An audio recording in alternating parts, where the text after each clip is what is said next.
Hello everyone and welcome to this video. We will be discussing the article titled The Role of Sleep in Alzheimer's Disease, and this is a mini review published in February 4th, 2025, section Sleep and Circadian Rhythms within the Journal of Frontiers. Here are the authors, and I will put the link in the description of how you can find the study. Alright, so the abstract of this study is, first, they understand that sleep is well known to be a good indicator of overall health and brain function, and they were interested in understanding whether there might be sleep biomarkers that exist and that can predict the existence of Alzheimer's disease in the future for any patient. And they were highlighting the importance of finding these biomarkers, if they do exist, early on, because that can kind of mitigate the severity of the disease when it does eventually get a hold of the person. So essentially that's the study. Understanding these relationships could lead to readily accessible and easily quantifiable biomarkers of Alzheimer's dementia. All right, let's begin. So what is sleep? And how the sleep you get determines the way your brain will age. So to just explain what sleep is, I think this is kind of well known. You know, if you get good sleep, you tend to have better memory, you tend to feel more awake, tend to be more focused, more attention. And more specific, it is important to know that sleep is also important in clearing of waste metabolites and toxic protein breakdown products. As this is part of the introduction of the study that I just mentioned earlier, but what is well known about sleep is that alterations in sleep microarchitecture, such as time and rapid eye movement, has been linked to worsening cognitive performance with age. And sleep microarchitecture has been hypothesized to play a role in both network optimization and metabolic activities necessary for network maintenance. Sleep spinal properties have been linked to memory consolidation, and slow wave delta power has been linked to synaptic plasticity and sleep duration. Particularly slow wave sleep time has been shown to be associated with lymphatic clearance of waste metabolites and toxic protein breakdown products, including toxic protein fragments involved in neurodegenerative disease. So I think I threw in a lot of words that were kind of out of nowhere there that are not very well known, but I'll just explain them more as I talk about this study more. But before we move on, I just want to talk about sleep microarchitecture versus sleep microarchitecture. So in sleep microarchitecture, that deals with the stages of sleep that are kind of well known, but if not, I will explain them further as the study goes. And microarchitecture, which is looking at specific stages within that sleep that denote why sleep is mostly important, which is memory consolidation, synaptic network maintenance, which is kind of important in maintaining a good brain and being able to pick things up very quick and being attentive in your daily waking hours. So we will be discussing this further and further as we go inside this slide more. So this is just a little picture that I picked up from a video of a YouTuber known as 2 Minute Neuroscience. You can go ahead and look up sleep stages. He has a very nifty video explaining exactly what they are and how they affect sleep. So just a short review here. We have stage 1, stage 2, and stage 3. There used to be a stage 4, but I think they clumped them together since their waves are very specific. They're very similar. They're delta waves. So the sleep spindle that was mentioned earlier is this little section here within the stage 2 era of sleep. And this is important because it denotes how well you're going to, as it said earlier, how well you're going to be making memories or consolidating memories. If you have a disruption in this process, you're going to have a disruption in memory formation or consolidation. Another strong idea that was proposed here is that multiple studies have indeed found a strong association between sleep disorders and insomnia, sleep apnea, circadian rhythm disorders. And there's an increased risk of developing Alzheimer's disease if you are suffering from some of these disorders. Also to note is changes in these metrics, particularly sleep-wake activity and sleep efficiency, have been reported years prior to clinical presentation, which means that having problems with sleep may kind of determine if you're going to have Alzheimer's disease. We're just stating that this is being stated often in order to kind of drive down the idea of how important sleep is in preventing Alzheimer's disease. What's the study background? So we're talking about non-REM versus REM. What's REM? REM is rapid eye movement. This is a stage in sleep, usually comes after all the 3 or 4 stages that I discussed earlier, whereby you are sleeping and your body is completely limp, but your eyes are moving from side to side rapidly.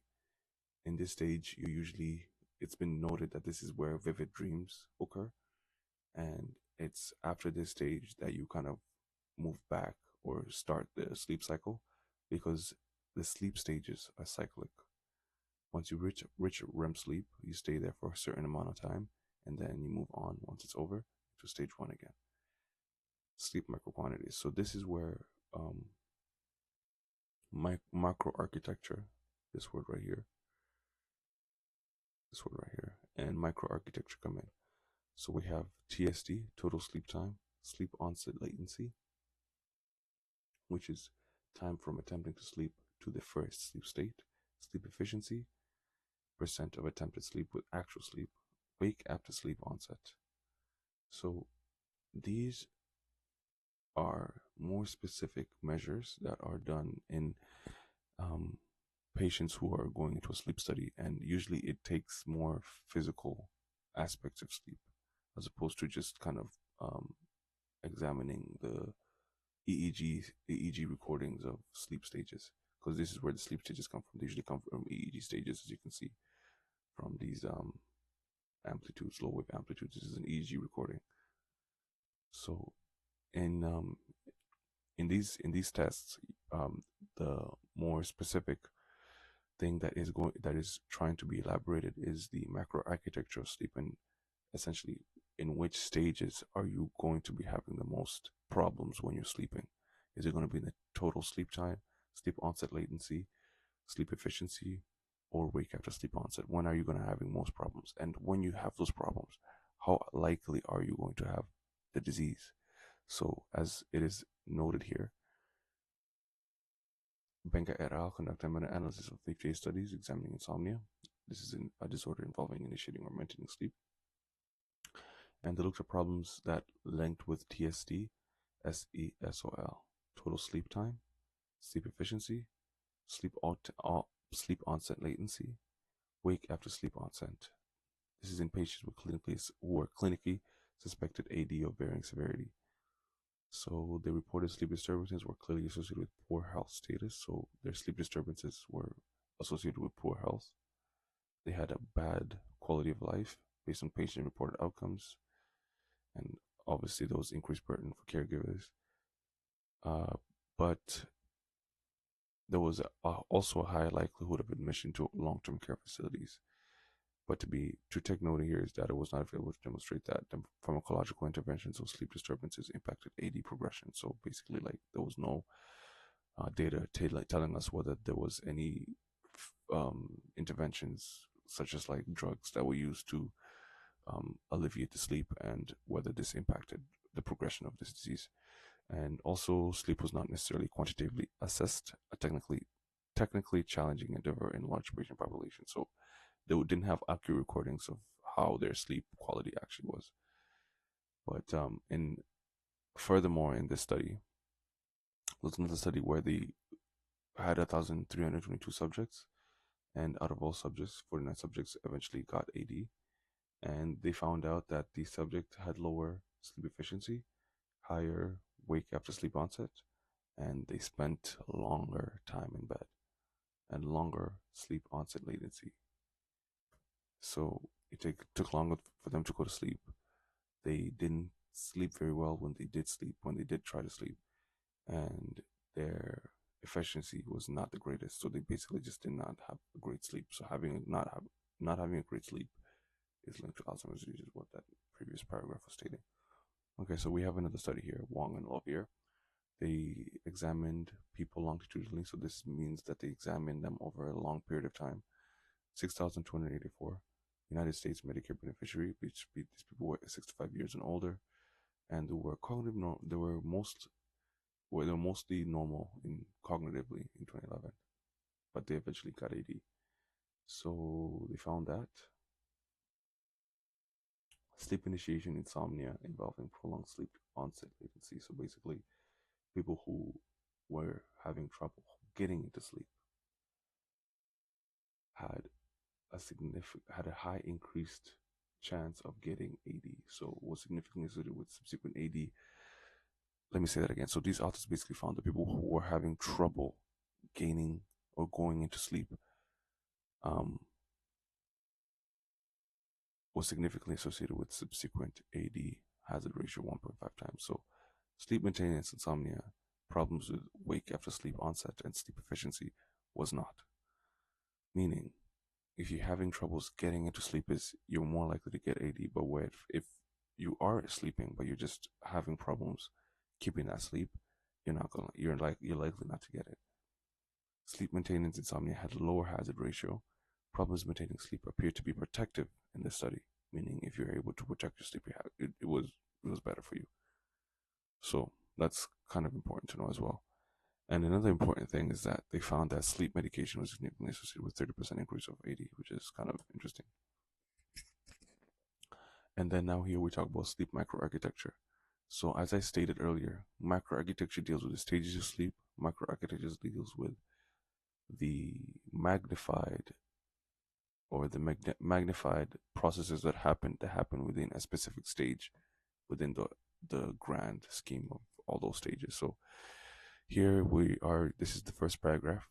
In addition to sleep microarchitecture, brain activity within sleep stages has also been associated with cognition and memory. So cognition and memory happens in sleep stages, more specifically in the third stage or slow wave sleep as it's known now.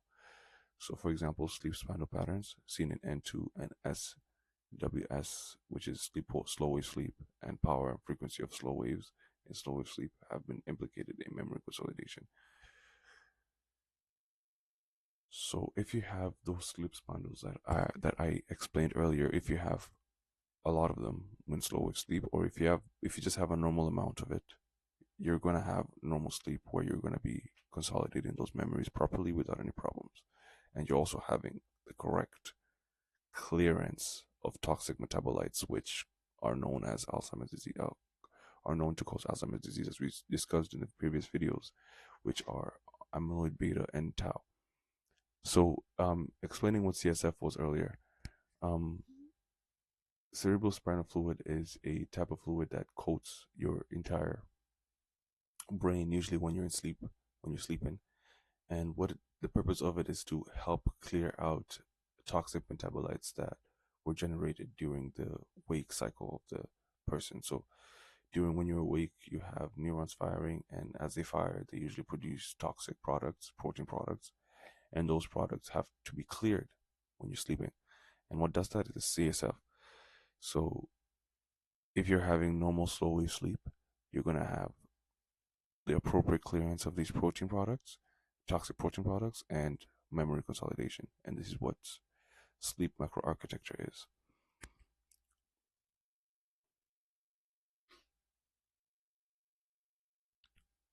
So these within stage EEG features, sleep microarchitecture, have therefore been of interest as diagnostic and therapeutic biomarkers of AD. So what is it trying to say here? So basically, we know that EEG recordings are what classify the stages of sleep that are well known. So microarchitecture is looking at the stage within stage of the sleep stages. So we're looking at slow wave sleep. This is stage 3 and stage 4. This is that's what sleep microarchitecture is essentially. So let's look at the study here. So we've seen that some studies have shown that lymphatic clearance of toxic metabolites is maximal in slow wave sleep and is associated with clearance of soluble amyloid beta fragments. Okay. Here they did a study here and they found that one night of sleep deprivation resulted in 30% increased soluble amyloid species in CSF, versus those who slept normally or were given the sleep promoting drug sodium oxybate. 30% increase in soluble amyloid species just because you didn't get enough sleep. Also, they found out that tighter coupling between slow oscillation and spindles, which may reflect hippocampal neurocortical communication in memory consolidation, was inversely correlated with both tau and amyloid levels as measured by PET. So, what does that mean? Tighter coupling meaning as you have the sleep spindles that we were talking about earlier, and the fact that you have these oscillations that occur in these stages, the more they happen, or the fact that the more they happen without interruption, meaning you wake up in the middle of it, the higher the chance that you are not going to get the abnormal proteins known as tau and amyloid beta, as it's measured by the PET. So people who have these couplings of slow oscillations and sleep spindles within the stages of sleep that are known as slow wave sleep, if it is uninterrupted without that is not it's not the person is not tossing and turning and waking up every second, you have better memory consolidation and um, less accumulation of these toxic proteins here. As you can see, they also found that weaker coupling was associated with higher protein abnormality within the mesial-temporal lobe. Mesial-temporal lobe is the center of the temporal lobe, and that is where the entorhinal cortex is, and more specifically, the hippocampus is there. That's where memory consolidation happens, and that's where you're going to have most of the problems of people who have Alzheimer's disease, because it usually starts within that area. So, in contrast, the amount of very low frequency brain slow wave activity during non-REM sleep, which has been linked to regulation of synaptic strength, lymphatic clearance of metabolic waste, and immune regulation, inversely correlated with buildup of amyloid beta over subsequent years. So what does that mean? Amount of very low frequency brain slow wave activity. So if you're having a lot of low frequency brain slow wave activity within your lifespan, you're more likely to have a reduced chance of having a lot of amyloid beta accumulation within your brain over the years. However, if you have amyloid beta increase over the years, then that means that your slow wave sleep amount is very low, which is not where you want to be. So, however, while Winner did not find an increase in tau with reduced slow wave activity, Lucy and colleagues analyzed CSF samples from their amyloid CSF study and found that one night of sleep deprivation in healthy adults increased CSF tau by 50%. So the tau accumulated by 50% just because they lost one night of sleep. So imagine with somebody who has Alzheimer's disease, who just already has the tau accumulation, and then one night they don't get that sleep. So to just conclude, this is a very, very short study. The authors were essentially claiming that utilizing home EEG tests might help in AD research because it is cheap and can reliably mitigate the cons of sleep disturbance disorder by early detection, allowing interventions to be used, which may be sleep modifying therapies that are important. And furthermore, they think that more studies are needed to effectively verify the recordings captured from devices that record micro versus macro architectures, functions of sleep. But the main takeaway as to why this is important is the fact that if AD may be caused by lacking quality sleep in specific stages, attenuation of that may reduce overall chance of dementia while simultaneously adding a benefit of better quality sleep. The importance of studying this, the importance of this study, the importance for studying this shines more. But just before I leave, I want to add something else that the authors wanted to point out here, and is that sleep might be thought to add little to the clinical management of Alzheimer's disease beyond existing testing modalities. However, they argue sleep may serve a critical role because of three factors. First and foremost, pathology of sleep can be intervened upon with currently available therapies, potentially modifying disease risks and reducing the chance of having Alzheimer's disease and healthcare burden, caregiver burden, and so forth. This is administering this suvorexant. This is basically, so this blocks the receptor for wake promoting neurotransmitter, which is orexin. So it blocks orexing and closet and reduces the amount of wakefulness that will happen, allowing for the CSF to do its thing. To healthy adults while monitoring CSF and found a 10% reduction in toxic soluble amyloid towards tau species. So that's something that can be looked on upon to kind of mitigate the incidence of this disease.